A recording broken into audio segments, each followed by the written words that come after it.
And now we have one more interesting person that actually have been seen at many, many events. Actually, he's involved in more than 30, right? In Europe. And the next guy will tell you more about the most important part of your successful startup, the team. This morning we heard a lot about like why, when, where to do it. And Peter Kovacs will tell you more about how to recruit top talents. Currently, he is running Nordic Startup Awards, also Central European Startup Awards. So last year, we also met in Vienna. And are you ready, Peter? Almost there? Give it up for Peter. Thanks. Hello. First of all, if you don't mind, I want to show off my friends that I'm here, so I'd like to have a selfie with you.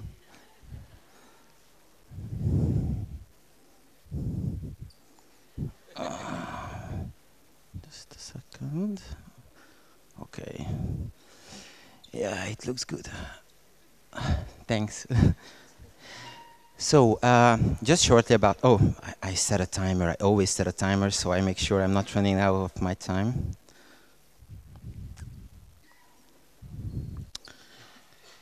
Yes. Great. So, I've been working as a recruiter for 8 years by now. And out of those 8 years, in the last 5 years, I've been working with startups. When I started working with startups, everyone thought I was crazy because back then we didn't even know about the word startup. I'm coming from Budapest, from Hungary. And later, back in 2011, I had the chance to join a company called Prezi, which is one of the flagship, in the startup world for our country. And I got the chance to work on an international level. I was called Talent Scout, which is the sexy version of a recruiter. And I was really, I had the role to go out and find all the people that are considering joining Spotify or any other big names and convince them on joining Prezi in Budapest. And it was a really interesting journey until last summer when I decided to leave Prezi. No, they didn't fire me. I left Prezi myself. And I did it for the reason that we had the dream even before with some of my friends that we really want to do something new about recruitment. We wanted to, just grab it and disrupt this market as much as possible. Because it's still a type of old school market, and the upcoming new generations, the upcoming new ways of doing business, entrepreneurship, startups, they changed the whole ecosystem, they changed a lot of things, but the services helping these companies have not really grown up for, helping these companies. And ever since then, we've been working with a lot of startups all over Europe. We even have a client here in Vilnius. And we also work in the US, in Seattle and San Francisco for 2 companies. And I'm trying to give you the essence of how we think you have to, approach this question when you want to start something new. So, you only have an idea, but you want to change the world. How can you start it? So first of all, I know it's a bit boring. Everyone defines startups this way or that way. But I still wanted to show you some of the definitions and my definition about it. I'm not going to read it for you. You can read it for, hopefully, yourself.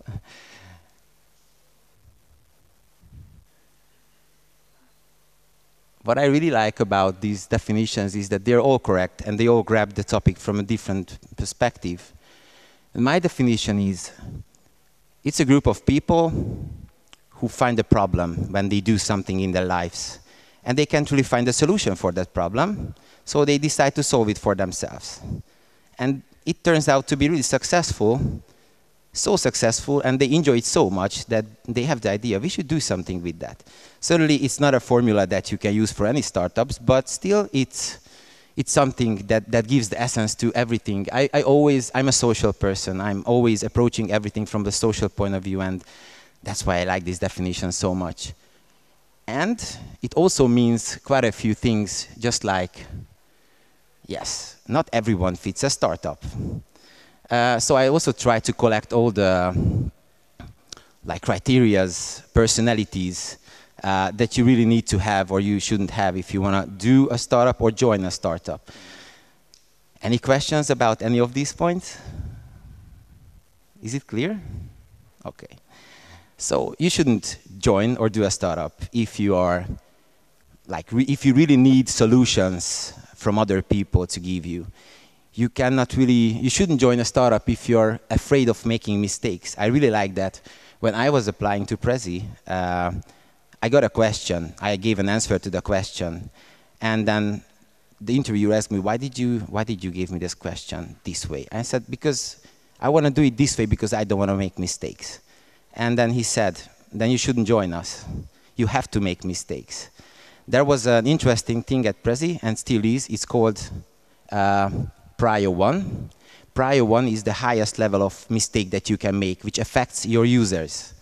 And you are, as an employee of Prezi, expected to cause one of those prior ones within your trial period. Because if you don't cause such a mistake, you don't work hard enough. And these are the positive things. That's what you really need to have. Usually, when I show this to people, what people don't really get usually is vulnerable. You know, it means that you're emotional somehow. But it's, again, the essence of startups, because startups are all about changing the world and do something which helps millions of people to live better. So you need to have a heart. And yeah, every day you have to invent something. Even if you are just an administrator or you're an office manager or you're the most important core developer of the company, every day you have to solve things that have never been solved before by anyone else. And you have to be brave enough to find a solution and take responsibility for that solution. And with a good chances that you will make mistakes. And that's, again, something that is really a criteria. And yeah, improvisation is also something I'm doing on stage, so type of thing again. So how to start this whole thing? Values. You have probably heard a lot about values. Clever people at successful startups say that a startup is a really quickly changing environment. Everything can change from a day to another. Just from the growth itself, when new people are coming, you know, there's a theory, psychological rule that when there's a group of people, doesn't matter what type of people and what type of group, if a new people joins that team or group, then the whole thing starts all over again. You know this like storming, forming, you probably heard about it during your studies. So yes, everything is changing, and the only way you can really help, you know, people together is to have really strong values. So if you check out any successful startups, you will find really characteristical values that they always follow. It seems really easy to figure out these values. So usually they are about give back to the society, be transparent, change the world together, or educate. So these are really important things. But what I see at successful startups is that they always keep on reminding themselves every week. And if there's a hard decision to be made, and it's, again, as I said, there are always hard decisions that you have to make without knowing how to solve it. That's the thing that you can grab, your values, and you can decide yes or no just by being, you know, faithful to your values. Yes, it's really tough. Setting everything before knowing what the hell is going on. The only advice I can give to you is to speak to successful ones. Speak to the ones who have already done it. But if you set the processes, the procedures, the culture in the beginning, then you will save a lot of time later on when you already have 50 people and you have to lay off the half of them for some cultural reasons. That's also a fun topic. So you have the chance to hire seniors if you have a lot of money. But you usually don't have money. So only chance you have is to hire juniors. Also what I see at startups is that when they start, they hire juniors. And they start growing up with the people. So we also said that the person I'm working today with, I wouldn't hire him again today if he only had the knowledge he had a year ago.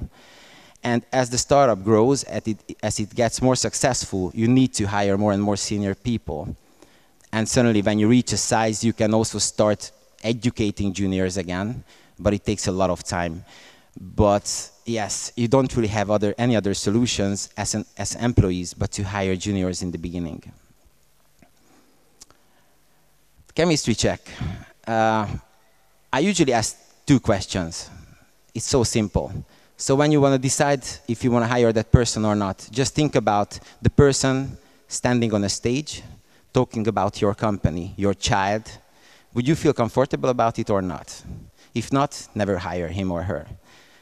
The second thing, would you go and have a beer with that guy? Would you enjoy that? If not, don't hire the person. It sounds a bit strange, but it works really well. Again, a rule that is so easy to say but so hard to follow. I just heard that at Airbnb, for example, they hired only a couple of guys in the first 1 or 2 years, like 4 or 5 guys altogether. And they asked questions from their candidates. If you know that you will die in a year, would you still join us? Because they wanted to make sure that they will only hire the cream, not only professionally, but also from personal perspective. And your first hires will have a radical impact. I will talk about it a little bit later why, but they will be your ambassadors. They will be the people representing you. If you hire the right people, they can radically help your recruitment processes just because of the fact that they are thought leaders. Everyone is a type of thought leader these days. You are the best C++ developer. The other C++ developers are listening to you and trying to learn from you. So if you hire the right people for the first time, you can really save a lot of money and time later on. Co-founders. I usually say that finding a co-founder is not any different from finding a wife or a husband. It's like, it's going to be your partner you're going to live with. Probably you will spend more time with that person than with your wife or husband for a good while. So again, this value thing and culture thing gets really extremely important. There are so many tests and so many personal tests and different things that you can fill out and you can compare people to each other. I had one very interesting experience when I was working at a recruitment agency, and we had a service provider providing such a service for us. It was simple. They basically created, how do you call it properly in English, a persona out of all the team members. Everything that we share individually. What are the common things? And they built a persona out of those things, and we compared the newcomers, the candidates, to that persona. And we found a guy who was 95% matching. And we fired him within 2 months. Ever since then, I just don't believe in such tests. I only believe I'm too much emotional. I'm not that analytical type, I have to admit that. But I personally only believe in the things that I already mentioned to you. Would you drink that beer with that guy or not? It also stands even more heavily for co-founders. And I cannot give you a secret receipt how to find a co-founder. It's really hard. There are so many different ways. I just don't believe in an industrial approach of finding a co-founder, because it should be more emotional, and you have to want to change the world together, and all those things. I wanted to emphasize CTO. These CXO positions are really trendy anyway, but they are the heads of the organization. But CTO is, I think, the most crucial one. Why? Because I will talk about it later. If you want to build a technology startup, you will need developers. If you don't get developers, you will just die. And you can try to outsource it. It works for some people, for some companies. You can find a solution for a while with that, but not forever.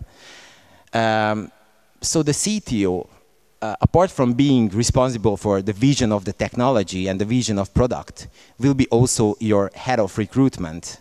Because all these, any developers around? Okay. Please just tell me if I'm wrong, honestly, during the workshop at 3 something. If you are a developer, if you're a good developer, if you work with trendy new technologies, you get those asshole recruiters all around you every day. They always want to sell you for some companies. And generally speaking, good software engineers are not like showmen. They are not extroverted people going out naked on stages, but they are more about focusing on one thing, and they don't want to be disturbed by a lot of calls, a lot of interactions from non-relevant people. And unfortunately, recruiters are like that. They are assholes. I'm also a recruiter. I'm also an asshole. I like to be an asshole. But and software engineers, they start building walls around them. And they only, even if they consider changing jobs, they will only talk to their well-trusted friends for advices. Okay, what do you think? Who should we, where should I look at? But they don't want to talk to everyone all day long. So here comes the CTO in the picture. When you have a candidate, first you want him or her to talk to the CTO. And the CTO, as the owner of the technology vision, is the person who can actually convince. We can break it down into details. So it shouldn't always be the CTO when it's a larger organization. It can be the VP of some engineering product, or it can be just a team lead of one of the division, but it should be someone who is responsible for a vision. And here we are, we have to start up. So you have quite a few resources. One of them, and the best one you have to start with, is friends and family. So you have some friends. They are your friends because you trust them. So you want to talk to them first. Again, if you do a good job and you hire the right people who are well trusted by others, then you can also have them helping you with finding their friends. And if you do a good job, you can grow up to 30, 40 people without even using any other sources. You have to be lucky, you have to be at the right place at the right time. It matters a lot what technology you are really going for. So if it's like C# with, I don't know, Unity engine behind, and you live in a country where no game developers are existed, then you will have hard times. It's just an example. Press. Press is good because people are reading about it, but it's also important not to buy, articles. I mean, everyone feels that it's something you paid for, but you have to do things that really fascinates people. I forgot to put one keyword in my presentation, and I felt really bad about it, but it was too late. And the word is product. So everything that the product is your vision, what the product that you want to change the world with, that's going to be your main ambassador. And if you do a great product that helps to change the life of millions for the good, then people will be writing about you. And it's a great thing when people, when online media, for example, is writing articles about you. Recruiters are expensive, and I would really suggest you to start using recruiters when you at least reach the angel investment level. Let's say you have 10, 15 people, and you got your $250,000 investment, and you need to hire 5 extremely senior guys that are really, really strong, because then investors behind you are really pushing you to reach the milestones, so you don't really have time anymore. And that's the typical thing, the decision, whether you have time or you rather have money. So that's the stage when you start having more money than time. And that's the first step when you start even considering cooperating with recruiters. Before that, I wouldn't suggest that. Job boards. I personally don't find job boards that effective, especially for those very unique skilled people to find. But definitely, if you want to find a great office administrator, someone who with marketing functions, for example, you can definitely find talented people. And it's much, much cheaper to advertise on a job board compared to using a recruiter. But there are also disadvantages of using job advertisement on a job board for a position where you can expect a lot of candidates coming. Because from a day to another, you can immediately you can have 200 applicants. And if you don't answer them one by one, they will start saying, these guys are assholes, they don't even answer my application. They call themselves a cool startup, social responsible, but they don't even answer me. So then you have to, again, you have to have more time to choose this way. Social media, I mean, of course, social media is important. There are like Twitter, Facebook, LinkedIn, and you know, all the cool things out there. Do you know the expression, growth hacker? So if you are really interested in doing it well, again, here, product is the king, so your product matters the most. But still you want to define some channels, and you want to define how to use these channels to be effective. So you need a growth hacker who is specialized for employer branding. It's not that easy to find such people, but it's easier to find really talented young people who are eager to learn it really fast. It's easier to learn this than, for example, C# development on a senior level. So within half a year, if you find a talented person, he or she will be able to do it at a really high level. Website. No one really checks website first, but if you have a lot of information about you on the internet and people are talking about you and you don't have a cool website, I mean really cool website that differentiates you, that shows the values and everything that we have been, you know, discussing so far, then no one will understand what was going on. And events. I'm emotionally attached to this, and our whole strategy builds on events. I'm here on an event, you can see. I think that's one of the best things that you can do. There are meetups everywhere, free to attend. There are a lot of conferences, completely affordable. I wouldn't suggest you to go to Web Summit when you cannot afford buying the ticket, or Pioneers Festival. They are amazing festivals, don't get me wrong. But there are so many upcoming things where you find so many interesting people, and they cost peanuts. And you have to list these things. And I usually get the complaint when I say such things that, okay, but I'm a CTO, I'm a technical guy. Who would expect me to go out and interact with a lot of people? I'm not a sales guy. But I truly believe that if you want to build a startup, doesn't matter what function you are going to fulfill, you need to be able to interact with people or you will just fail. You have to be able to speak on a stage, even if you're a technical person, because you will be the main face and the main ambassador of your company again. So you have no other options, and you can learn it. It's not something you cannot learn. I'm coming from Eastern Europe, okay? I was going to high school in Eastern Europe. When they wanted to check if I learned the material or not, they just showed at me, Peter, it's you. I had to stand up and, okay, word by word, tell me what you heard yesterday. And if I was not able to give it back, I got a really bad, result. So it was really frustrating. I don't even know how I dare to stand here now, because at my teenagers, I was really introvert and frustrated about speaking in front of people. But I managed to learn it, and I think it's just something anyone can learn if you really need it. And you have to take it into consideration if you really want to build your own things. It looks sexy. Developers, I wanted to talk separately about developers a little bit, because as I said, that's the crucial part. So, to get big, you need to market yourself to these three groups in order to get successful. Customers, investors, and developers. And the way of doing it is somehow similar. So pitching for investors is really similar to pitching to developers, to convince them to consider joining your company and your vision and your product and your dreams.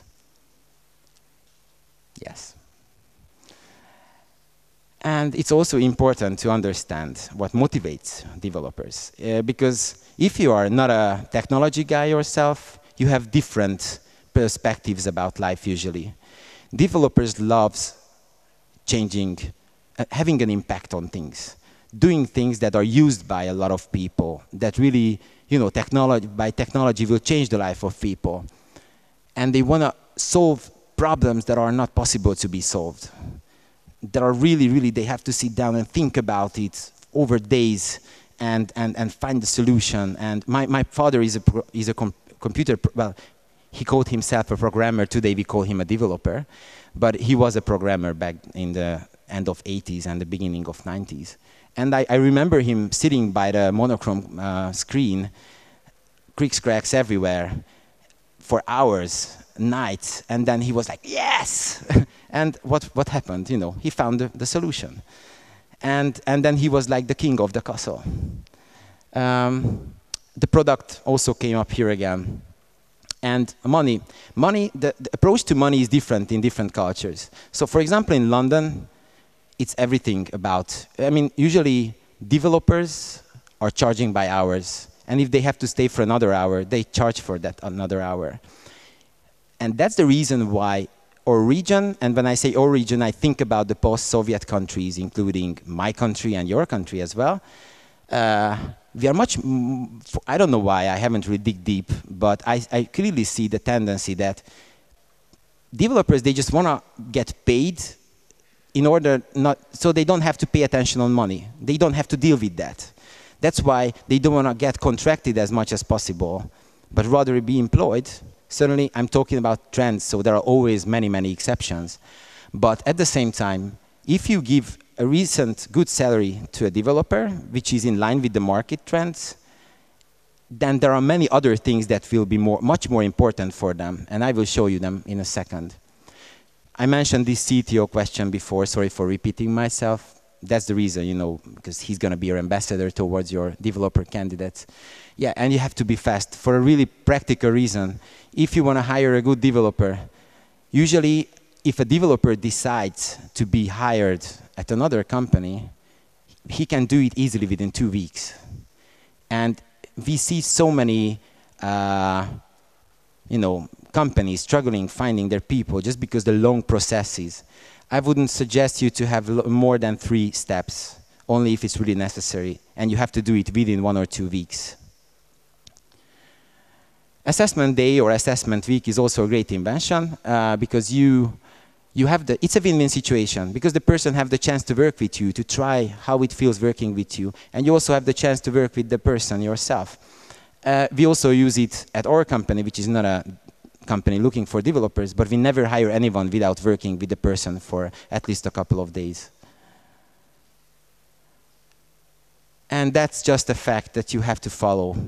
If you are growing, if you're doing something, you have to spend 1/4 of your time on recruitment, everyone in the organization, even the receptionist, especially if you want to hire those hard-to-find engineers. And it comes from interesting, I don't like HR guys. I don't like myself in that case either. If you want to convince a developer and you manage to invite the person for an interview, and if the person interacts with the HR for the first time, the chances of losing the candidate is like 10 times higher because of everything I mentioned before. We had just a recent experience. We had a client in London, and we had a really bad hit rate with placing candidates with them. All the candidates just fell out from the process. And then we sat down with the CTO and we discussed everything in details. And then we suggested him, why not putting the HR at the end of the process, only the administrational part. And then she or he can ask all those HR-related questions when the candidate is already convinced to join your company. And immediately, the hit ratio turned into a big success. And yeah, there are exceptions again. There are great recruiters that are coming from technology and they understand what it is all about. But generally speaking. Okay, and yeah, your first hires will have radical impact. I also mentioned that before. And if you want to go to an advanced level, you can actually do the following things. So, you want to hire, I don't know, PHP developers. Is there a PHP meetup in Vilnius? Okay. Have you ever been there? Why not? Okay. So meetups are free to attend, and there's another interesting thing about meetups. They always look for content. They always look for, because the organizers of meetups, they are also doing a job. They don't have too much time of doing what they're doing. They're doing it for passion. They want to share things. They want to share with the others. They want to build a community. And there's nothing easier than just going to a meetup and talk to a lot of people. And if you have someone later on or today who is an expert, let's say, at PHP, they will die to get him speaking there because they save time organizing the meetup. And then he's going to be your ambassador, and the others will go to him and ask questions, and where do you work? And then it's easy to follow up such situations. And yeah, if there's not a meetup, sorry, just create one, meetup.com, click, and invite people. And first you will have 3 people, then 6. And in a couple of months, you can end up having 50, 60 people coming. You can try error things, you can experiment it. It's not something that is closely related to your success, but I definitely highly suggest you to organize such things. And if you can own meetups in different cities and different countries, because you can also do that, then you have much, much more chances. I know companies growing up to 60, 70 only by doing this. Oh, sorry, I lost stuff. Yeah, social media, blah, blah, blah. Again, oh shit, my time is up. I will speed up now. So, yeah, make your people and other people interested in helping you. Have you ever heard about internal referral? Do you know this expression? So internal referral is when your employees get paid if they recommend someone that you hire. That's a simple thing. And you get an extra salary, for example, 1 month salary. It's like 20 times cheaper than using a recruiter. And there's also social connection.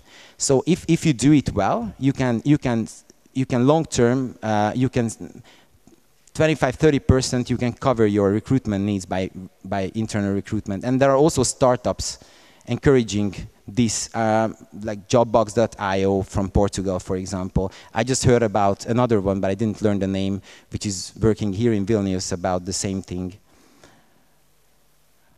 And teach. Again, that's one of the best things. So we all complain about the education that we have today at universities, colleges. So why don't you just go there, hack it, and again, they will be really glad to have you speaking about something concrete. We have a project. It's a completely guerrilla project with but it's an economic university in Budapest. We didn't let the university know about it because they wouldn't have let us do it. We did it together with a teacher, and basically what we do, we provide them every semester, is the 3rd semester we just started, 6 startup companies.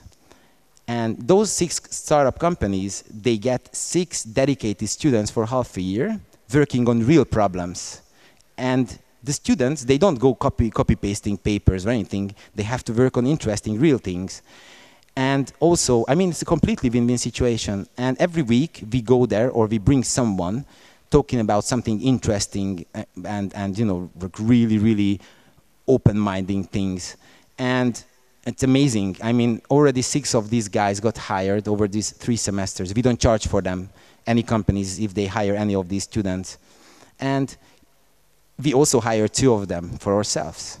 So it's also an amazing way of finding talents at a young age. Just go and teach what you already know. And keep on giving. That's a mindset. I mean, I will suggest you books about it, so I'm not going to talk about it any further now. And how to compete the Google paycheck, flexibility. There are 24 hours. Why do you want to tell them which 8 hours of that 24 hours they have to work? It's so old school. Ideas get shared easily. You have a word to say as an employee at a startup compared to a large organization when you have to sign a lot of papers in order to get heard at all. So you have an impact internally. Impact and influence. And less bureaucracy. Everyone hates bureaucracy. And the team. So if you have a team having fun with, if you only work with people you love spending time with, then it's not working anymore. It's having fun. And I know a lot of people leaving. I mean, actually, I give you the example with Google. One of my former colleagues, he got he applied for Google, and he went through the process, and he got the offer, and he refused it. And I asked him why, and he said, "I don't want to work with thousands of people when I'm just one of the little screws. I was just interested if they want me or not." And he's working in a company with 20 people now, and he loves it, and he would never leave it, even for Google. If you have a good company, a good team, then it's amazingly effective. And all those perks that you can use, which doesn't cost that much. Beanbag. You can buy it easily, and everyone loves it. And you don't want to stand up from a beanbag, because it's not easy to stand up. Massage. One of the greatest inventions. Once a month, once a week, depending on how much you can afford, invite a masseur to your office, and people will love you so much. Let them bring their dogs. It's trendy, or cats, or whatever, but they don't really work together at the same time, but it also stands for children, actually. Equity, or ownership from the company. You probably heard about the word that I forgot now. Vesting, the vesting model. So you have to spend a couple of years or certain time period with the company in order to get the full package. But you become an owner of the company. You get a percentage. So you turn into your own boss at the end of the day. Pizza and beer. Once a week, once in a month. Just stay long together and order a lot of pizza and eat it together. It's like magic. It works really well. Let people go to conferences. Let them go and to learn. I mean, even motivate them to go out, to go to other countries. I mean, in this great invention called European Union, you can get a flight ticket for 100 euros anywhere, anytime. So it's not gonna be the big deal for you, and it's an amazing motivation for people to travel and to learn from others from different cultures. Coffee, yeah, or any other liquids like Club Mate. Have you ever heard of Club Mate? The Austrian energy drink made of some tea. That's the geek energy drink. It's pretty popular in some countries, but I'm sure there are many other, like Monster is also, I saw a lot of developers drinking Monster. Give it a chocolate, whatever. I mean, these are it doesn't cost that much, but it's a great, effort to provide it to the people you're working with. And Lego. It's proved psychologically that when software engineers are trying to solve problems, they sit down and build something together with Lego, and it helps them. So invest into Lego. And another advantage is that if you want to bring your kids to the office, they will love being there as well with you. And playing. Just generally speaking, playing. It might be an Xbox, it might be just a Commodore 64 that you can buy for nothing. You can play around it, and when you're frustrated, you just go there. Oh, I missed one thing actually here, Nerf gun. Do you know Nerf gun? It's a softball shooting toy. It's a gun, which doesn't hurt. We have a lot of them in the office, and we get angry, we just fight. And within 10 minutes, you're really relaxed again. And yeah, finally, I would like to really recommend you 4 books to read. I have read all these books even more times, and they really, really helped me to understand how to do things. This is all about the motivation. How can you motivate the new generations? What are the important things? Yes, pictures taken. Tribes from Seth Godin. It's easy to read. You can read it within 2 nights. What it says about is that humanity always wanted to belong to tribes. I mean, a couple of thousand years ago it was called Apaches, today it's called Apple. Or religions are all about tribes. Human beings always want to belong to groups of people. And that's what you have to invent for your company. You have to be a group of people. You have to be a tribe fighting together. It's a really strong psychological tool. Selling the invisible. That's the Bible of marketing. No, it's not Kotler anymore. It's this book. It's short to read, And what it's talking about is that there are no products anymore, there are only services. And everyone in your organization is your sales guy. And it's really, I mean, really recommend to read it. And blue ocean strategy. You don't have to think about competition. Create something new that people want. Yes, I think that's the end. And thank you very much for listening to me.